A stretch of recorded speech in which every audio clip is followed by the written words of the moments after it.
Gang is making its presence felt in Boston with a string of young murder victims over the past year. Tonight, 5 Investigates takes us inside. Our Karen Anderson finding there is much more to this story beyond the murder headlines.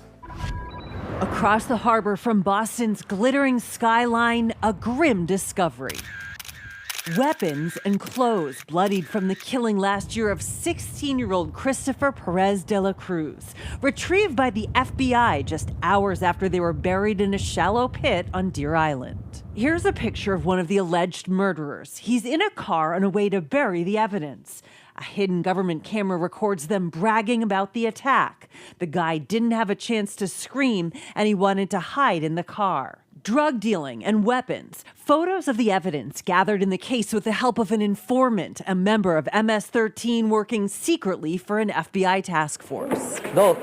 This MS-13 gang initiation also caught on camera. Members count to 13 while the associate is beaten.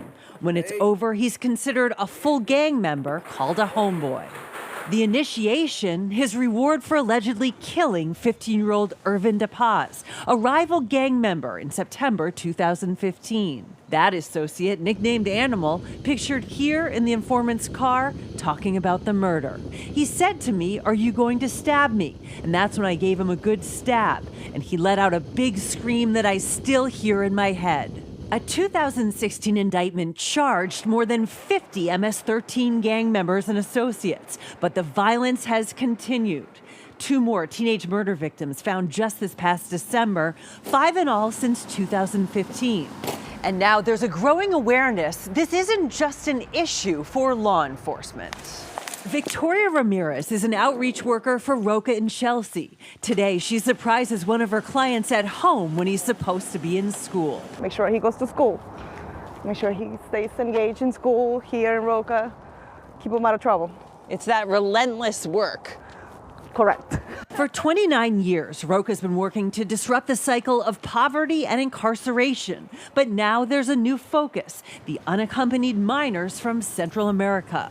They're often poor, have little or no family, and made their way here through the Mexican border, escaping violence at home.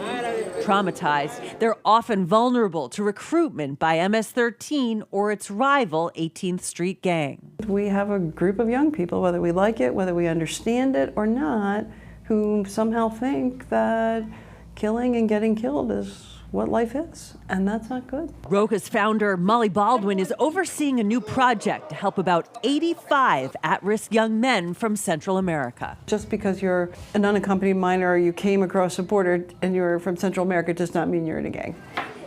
Roca also teaches practical skills and has job training along with counseling to offer whoever agrees to get involved. The challenge is reaching those young people before it's too late. It's tragic at any age that anybody's murdered, but they're young. I mean, they're children, and we have to figure out what's going on because we are supposed to keep our children safe. And it's not just Roca that's seen this need and is working with new immigrants. Other social service agencies we've spoken with are trying to figure out how to best work together with police to help. In Chelsea, Karen Anderson, 5 Investigates. All right,